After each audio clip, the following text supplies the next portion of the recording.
S'agissant des États-Unis, cela peut être un joker et probablement une bonne surprise car cela présente un potentiel de rattrapage important.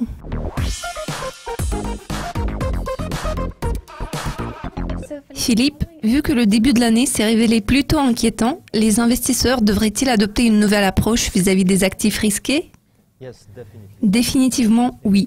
Nous assistons actuellement à l'avènement d'un nouveau régime d'investissement car la politique monétaire a gagné de l'importance.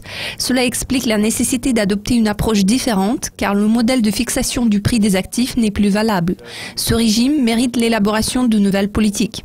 Il est fort probable que la coopération internationale va subir des modifications profondes. Nous devrions mettre un terme à la guerre des monnaies au profit des systèmes non coopératifs.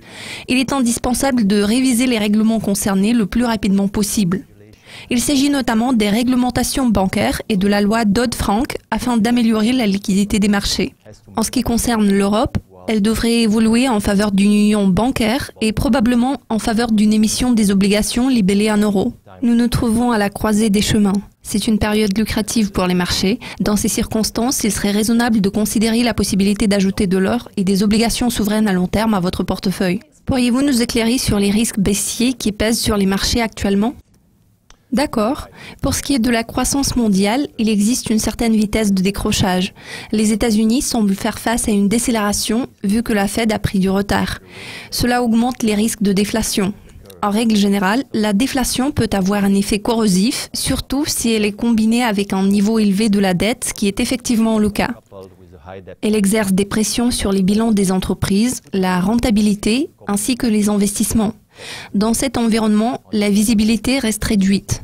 Dans ce genre de contexte, les gens deviennent plus exigeants, les taux de profit sont inférieurs, les écarts peuvent devenir plus importants. Les primes de risque pourraient également devenir plus élevées. Donc il n'est pas étonnant que les marchés aient des prévisions baissières par rapport à 2016. Les marchés et les investisseurs sont généralement préoccupés. Pouvez-vous citer quelques exemples des économies qui ont affiché une bonne performance jusqu'à présent ? Il est vrai que l'économie chinoise traverse une période délicate en ce moment.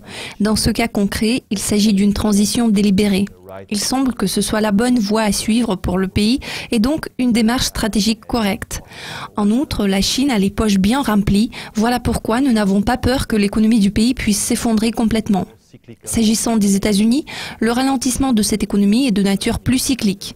C'est une économie assez solide, les données économiques fondamentales sont saines. Si nous parlons des USA, cela peut être un joker et éventuellement une bonne surprise car cela présente un potentiel de rattrapage important. L'économie américaine a récemment gagné en compétitivité grâce à M. Draghi. En revanche, une percée importante en matière de politique est nécessaire pour l'économie du pays. Philippe, je vous remercie de votre participation et de vos commentaires. Merci de m'avoir invité, Jessica. C'est tout pour l'instant. Restez à l'écoute du Dukascopy TV pour être à l'affût de nos mises à jour les plus récentes et interviews exclusives. À très bientôt.